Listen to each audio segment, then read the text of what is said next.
ನಮಸ್ತೆ ವೀಕ್ಷಕರೇ, ನ್ಯೂಸ್ 18 ಡಿಜಿಟಲ್ಗೆ ಸ್ವಾಗತ. ನಾನು ನಿಮ್ಮ ಮುನಿರಾಜು. ಚಿತ್ರದುರ್ಗದ ರೇಣುಕಾ ಸ್ವಾಮಿ ಕೊಲೆ ಪ್ರಕರಣದಲ್ಲಿ 17 ಆರೋಪಿಗಳ ಮೇಲೆ ಕೋರ್ಟ್ ಈಗ ದೋಷಾರೋಪವನ್ನು ಹೊರಿಸಿದೆ. ನಟ ದರ್ಶನ್, ಪವಿತ್ರ ಗೌಡ ಸೇರಿದಂತೆ ಎಲ್ಲ 17 ಆರೋಪಿಗಳು ಸೋಮವಾರ ಕೋರ್ಟ್ಗೆ ಹಾಜರಾಗಿದ್ದರು. ಈ ಒಂದು ಸಂದರ್ಭದಲ್ಲಿ ಪ್ರಕರಣದ ವಿಚಾರಣೆ ನಡೆಸಿದಂತ 64ನೇ ಸೆಷನ್ ಕೋರ್ಟ್ ಏನಿದೆ, ಈ ಒಂದು 17 ಆರೋಪಿಗಳ ಮೇಲೆ ಸಲ್ಲಿಕೆಯಾಗಿರುವಂತಹ ಚಾರ್ಜ್ ಶೀಟ್ ನ ಒಂದು ಆಧಾರದ ಮೇಲೆ ಈಗ ಎಲ್ಲರ ಮೇಲೂ ಕೂಡ ಒಂದು ದೋಷಾರೋಪವನ್ನು ಹೊರಿಸಿ ಒಂದು ಟ್ರಯಲ್ಗೆ ದಿನಾಂಕವನ್ನು ಕೂಡ ನಿಗದಿ ಮಾಡೋದಕ್ಕೆ ಮುಂದಾಗಿದೆ. ಇದೇ ನವೆಂಬರ್ 10ನೇ ತಾರೀಕು ಟ್ರಯಲ್ ದಿನಾಂಕ ಕೂಡ ನಿಗದಿಯಾಗಲಿದ್ದು, ಈ ಒಂದು ಸಂದರ್ಭದಲ್ಲಿ ಈ ಒಂದು ಕೊಲೆ ಪ್ರಕರಣದ ವಿಚಾರಣೆಯನ್ನು ಕೂಡ ನ್ಯಾಯಾಲಯ ಕೈಗೆತ್ತಿಕೊಳ್ಳುವಂತ ಸಾಧ್ಯತೆ ಇದೆ. ಈ ಒಂದು ಪ್ರಕರಣದಲ್ಲಿ ನಟ ದರ್ಶನ್ A2 ಆರೋಪಿಯಾಗಿದ್ದಾರೆ, ಮತ್ತೆ A1 ಆರೋಪಿಯಾಗಿ ಪವಿತ್ರ ಗೌಡ ಇದ್ದು, ಈ ಇಬ್ಬರು ಈ ಒಂದು ಕೊಲೆ ಪ್ರಕರಣದಲ್ಲಿ ಯಾವ ರೀತಿ ಭಾಗಿಯಾಗಿದ್ದಾರೆ ಮತ್ತೆ ಏನೆಲ್ಲ ಆರೋಪಗಳು ಇವರ ಮೇಲೆ ಇದೆ ಅಂತ ಹೇಳಿ ವಿಚಾರಣೆ ಸಂದರ್ಭದಲ್ಲಿ ಕೋರ್ಟ್ ಕೂಡ ಒಂದು ದೋಷಾರೋಪವನ್ನ ಓದಿ ಆರೋಪಿಗಳಿಗೆ ತಿಳಿಸಿರುವುದು. ಈ ಒಂದು ಪ್ರಕರಣದಲ್ಲಿ ನಟ ದರ್ಶನ್, ಪವಿತ್ರ ಗೌಡ ಸೇರಿದಂತೆ ಸುಮಾರು 17 ಆರೋಪಿಗಳಿದ್ದು, ಪ್ರತಿಯೊಬ್ಬ ಆರೋಪಿ ಮೇಲೆ ಇರುವಂತಹ ಆರೋಪಗಳು ಏನು ಮತ್ತೆ ಯಾವ ಸೆಕ್ಷನ್ಸ್ ಅಡಿಯಲ್ಲಿ ಅವರ ಮೇಲೆ ಪ್ರಕರಣ ದಾಖಲಾಗಿದೆ ಅನ್ನೋದ್ರ ಬಗ್ಗೆ ಕೂಡ ನ್ಯಾಯಾಧೀಶರು ಒಂದು ವಿಸ್ತೃತವಾದ ಒಂದು ದೋಷಾರೋಪ ಪಟ್ಟಿಯನ್ನು ಕೂಡ ಓದಿ ಆರೋಪಿಗಳಿಗೆ ತಿಳಿಸಿರುವುದು. ನಂತರ ತಿಳಿಸಿದ ನಂತರ ಈ ಒಂದು ಆರೋಪಗಳನ್ನ ನೀವು ಒಪ್ಕೊಳ್ತೀರಾ ಅಂತ ಹೇಳಿ ಕೂಡ ನ್ಯಾಯಾಧೀಶರು ಒಂದು ಪ್ರಶ್ನೆಯನ್ನು ಮಾಡಿದಾಗ ಎಲ್ಲರೂ ಕೂಡ ಇದೆಲ್ಲವೂ ಕೂಡ ಸುಳ್ಳು ಅಂತ ಹೇಳಿ ಈ ಒಂದು ಆರೋಪಗಳನ್ನ ನಿರಾಕರಿಸಿದ್ದಾರೆ. ಇದಕ್ಕೆ ಸಂಬಂಧಪಟ್ಟಂತೆ ಹಾಗಾದ್ರೆ ಈಗ ಮುಂದಿನ ನಡೆ ಏನು ಅನ್ನೋ ಒಂದು ಪ್ರಶ್ನೆ ಕೂಡ ಉಂಟಾಗುತ್ತೆ. ಅಂದ್ರೆ ಆರೋಪಿಗಳೀಗ ಈ ಒಂದು ಆರೋಪವನ್ನು ಹಲ್ಲೆಗೆಳೆದಿರೋದ್ರಿಂದ ಈಗ ಮುಂದೆ ಇದರ ಒಂದು ಟ್ರಯಲ್ ಕೂಡ ಆರಂಭ ಆಗುತ್ತೆ. ಅಂದ್ರೆ ನ್ಯಾಯಾಧೀಶರು ಈ ಒಂದು ಪ್ರಕರಣದ ವಿಚಾರಣೆ ಸಲುವಾಗಿ ಟ್ರಯಲ್ ಕೂಡ ಒಂದು ನಿಗದಿಪಡಿಸಲಿದ್ದು, ಆ ಒಂದು ದಿನಾಂಕ ನವೆಂಬರ್ 10ನೇ ತಾರೀಕು ಕೂಡ ನಿರ್ಧಾರ ಆಗುತ್ತೆ. ಆ ಬಳಿಕ ಈ ಒಂದು ಪ್ರಕರಣದ ವಿಚಾರಣೆ ಕೋರ್ಟ್ ನಲ್ಲಿ ಶುರುವಾಗಲಿದ್ದು, ಈ ವೇಳೆ ಪೊಲೀಸರು ಮತ್ತೆ ಪ್ರಾಸಿಕ್ಯೂಷನ್ ಏನೆಲ್ಲ ಒಂದು ಸಾಕ್ಷ್ಯಗಳನ್ನ ಸಿದ್ಧ ಮಾಡಿದ್ದಾರೆ, ಆ ಒಂದು ಸಾಕ್ಷ್ಯಾಧಾರಗಳ ಆಧಾರದ ಮೇಲೆ ಈ ಒಂದು ವಿಚಾರಣೆ ಕೂಡ ನಡೆಯುತ್ತೆ. ಅದಕ್ಕಾಗಿ ಈಗ ಪ್ರಾಸಿಕ್ಯೂಷನ್ ಕೂಡ ಇದಕ್ಕೆ ಸಂಬಂಧಪಟ್ಟಂತೆ ಕೆಲವು ಸಿದ್ಧತೆಗಳನ್ನು ಕೂಡ ಮಾಡ್ಕೊಳ್ತಾ ಇದೆ. ಯಾಕಂದ್ರೆ ಆರೋಪಿಗಳು ಈಗ ಈ ಒಂದು ಕೊಲೆ ಪ್ರಕರಣವನ್ನ ಮತ್ತೆ ದೋಷಾರೋಪವನ್ನ ನಿರಾಕರಿಸಿರೋದ್ರಿಂದ ಇದನ್ನ ಸಾಬೀತುಪಡಿಸುವಂತ ಜವಾಬ್ದಾರಿ ಕೂಡ ಈಗ ಪ್ರಾಸಿಕ್ಯೂಷನ್ ಮತ್ತೆ ಪೊಲೀಸರ ಮೇಲೆ ಇರುತ್ತೆ. ಆ ಸಲುವಾಗಿ ಈಗ ಈ ಒಂದು ಪ್ರಕರಣದಲ್ಲಿ ಪೊಲೀಸರು ಇದುವರೆಗೂ ಸಂಗ್ರಹ ಮಾಡಿರುವಂತಹ ಸಾಕ್ಷ್ಯಾಧಾರಗಳಿರ್ಬೋದು ಮತ್ತೆ ಸಾಕ್ಷಿಗಳಿರ್ಬೋದು ಮತ್ತೆ ಏನೆಲ್ಲ ತಾಂತ್ರಿಕ ಎವಿಡೆನ್ಸ್ ಏನಿದೆ ಅವುಗಳನ್ನು ಕೂಡ ಖುದ್ದಾಗಿ ಪರಿಶೀಲನೆ ಮಾಡಿ ಮತ್ತೆ ಅವುಗಳನ್ನ ವಿಚಾರಣೆ ಸಂದರ್ಭದಲ್ಲಿ ಯಾವುದೇ ಒಂದು ಅಡೆತಡೆ ಇಲ್ಲದಂತೆ ಮತ್ತೆ ಅದಕ್ಕೆ ಯಾವುದೇ ಸಣ್ಣ ಪುಟ್ಟ ಅಡಚಣೆ ಆಗದಂತೆ ಒಂದು ತನಿಖೆ ವ್ಯವಸ್ಥೆ ಮಾಡಬೇಕಾದಂತ ಒಂದು ಹೊಣೆಗಾರಿಕೆ ಕೂಡ ಹೇಗೆ ಎದುರಾಗಿದೆ. ಆದ್ರಿಂದ ಈಗ ಪ್ರಾಸಿಕ್ಯೂಷನ್ ಮತ್ತೆ ಪೊಲೀಸ್ ಅಧಿಕಾರಿಗಳು ಈಗ ಚಾರ್ಜ್ ಶೀಟ್ ನಲ್ಲಿರುವಂತಹ ಸಾಕ್ಷ್ಯಾಧಾರಗಳ ಒಂದು ಪಟ್ಟಿಯನ್ನ ಸಿದ್ಧಪಡಿಸಿ ಯಾವೆಲ್ಲ ಸಾಕ್ಷ್ಯಗಳನ್ನ ಒಂದು ವಿಚಾರಣೆ ಸಂದರ್ಭದಲ್ಲಿ ಹಾಜರುಪಡಿಸಬಹುದು ಮತ್ತೆ ಪ್ರಮುಖ ಸಾಕ್ಷಿಗಳು ಯಾವುವು, ಅದರಲ್ಲಿ ಐ ವಿಟ್ನೆಸ್ ಅಂತ ಏನ್ ಗುರುತಿಸಲಾಗಿದೆ ಅವರು ಎಷ್ಟು ಮಂದಿ ಇದ್ದಾರೆ ಮತ್ತೆ ಅವರನ್ನ ಯಾವ ರೀತಿ ಹಾಜರುಪಡಿಸಬೇಕು ಮತ್ತೆ ಅದೇ ರೀತಿಯಾಗಿ ಈ ಒಂದು ಪ್ರಕರಣದಲ್ಲಿ ಬಹು ಮುಖ್ಯವಾಗಿರುವಂತಹ ಒಂದು ಟೆಕ್ನಿಕಲ್ ಎವಿಡೆನ್ಸ್ ಇರಬಹುದು, ಇವುಗಳನ್ನ ಕೂಡ ಒಂದು ವಿಚಾರಣೆ ಸಂದರ್ಭದಲ್ಲಿ ಹಾಜರುಪಡಿಸಬೇಕು ಮತ್ತೆ ಅದನ್ನು ಯಾವ ರೀತಿ ಅಲ್ಲಿ ವಿಚಾರಣೆ ಸಂದರ್ಭದಲ್ಲಿ ಯಾವ ರೀತಿ ಅದನ್ನ ಕೋರ್ಟ್ ನ ಗಮನಕ್ಕೆ ತರುವಂತ ಕೆಲಸವನ್ನ ಮಾಡಬೇಕು ಅನ್ನೋದ್ರ ಬಗ್ಗೆ ಕೂಡ ಈಗ ಅಗತ್ಯ ತಯಾರಿಗಳನ್ನ ಮಾಡುವಂತ ಕೆಲಸದಲ್ಲಿ ಈಗ ಪ್ರಾಸಿಕ್ಯೂಷನ್ ಮತ್ತೆ ಪೊಲೀಸ್ ಅಧಿಕಾರಿಗಳು ಮಾಡ್ತಾ ಇದ್ದಾರೆ.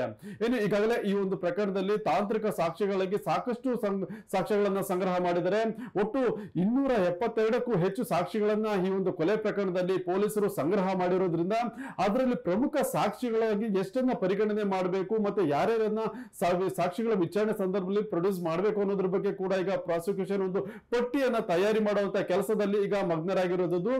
ಆದ್ರಿಂದ ರೇಣುಕಾ ಸ್ವಾಮಿ ಕೊಲೆ ಪ್ರಕರಣದಲ್ಲಿ ಸುಮಾರು 70ಕ್ಕೂ ಹೆಚ್ಚು ಪ್ರಮುಖ ಸಾಕ್ಷಿಗಳನ್ನ ಒಂದು ಲಿಸ್ಟ್ ಮಾಡೋದಕ್ಕೆ ಕೂಡ ಈಗಾಗಲೇ ಸಿದ್ಧತೆಯನ್ನ ಮಾಡ್ಕೊಂಡಿದ್ದಾರೆ. ಯಾಕಂದ್ರೆ ದರ್ಶನ್ ಅವರ ಒಂದು ಜಾಮೀನು ವಿಚಾರಣೆ ಸಂದರ್ಭ ಸುಪ್ರೀಂ ಕೋರ್ಟ್ ನಲ್ಲಿ ನಡೀತಾ ಇತ್ತು, ಆ ಒಂದು ಸಂದರ್ಭದಲ್ಲಿ ಕೂಡ ಈ ಒಂದು ಪ್ರಕರಣದಲ್ಲಿ ಸುಮಾರು 72ಕ್ಕೂ ಹೆಚ್ಚು ಸಾಕ್ಷಿಗಳನ್ನ ಪ್ರಮುಖವಾಗಿ ನಾವು ಪರಿಗಣಿಸಿದ್ದೇವೆ. ಅದನ್ನ ವಿಚಾರಣೆ ಸಂದರ್ಭದಲ್ಲಿ ಕೂಡ ನಾವು ಅದನ್ನ ಮೆನ್ಷನ್ ಮಾಡ್ತೀವಿ ಅಂತ ಹೇಳಿ ಒಂದು ಮಾಹಿತಿಯನ್ನು ಕೂಡ ಕೊಟ್ಟಿದ್ರು.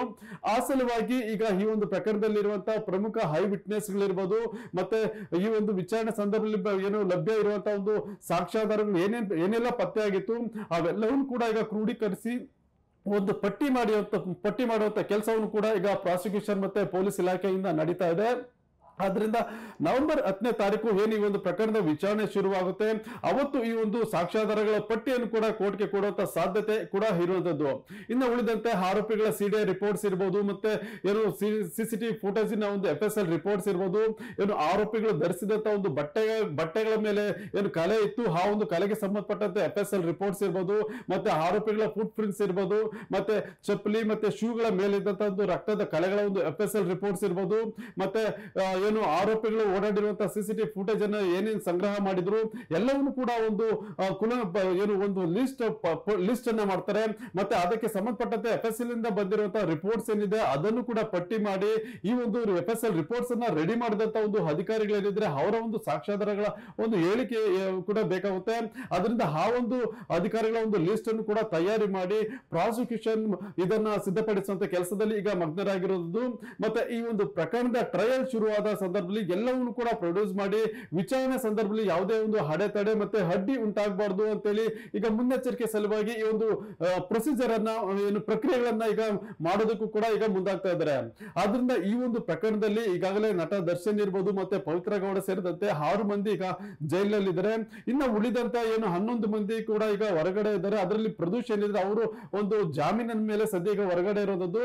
ಅದರಿಂದ ಈ ಎಲ್ಲ ಆರೋಪಿಗಳ ಮೇಲೆ ಒಂದು ಪ್ರಬಲವಾದ ಒಂದು ಸಾಕ್ಷ್ಯಾಧಾರಗಳ ಒಂದು ಪಟ್ಟಿಯನ್ನ ಸಿದ್ಧಪಡಿಸಿ ಅದನ್ನು ಕೋರ್ಟ್ಗೆ ಕೂಡ ಕೊಡೋದಕ್ಕೆ ಏನು ಅಗತ್ಯ ತಯಾರಿಗಳನ್ನ ಈಗ ಪೊಲೀಸರು ಮತ್ತೆ ಪ್ರಾಸಿಕ್ಯೂಷನ್ ಇಂದ ನಡೀತಾ ಇದೆ.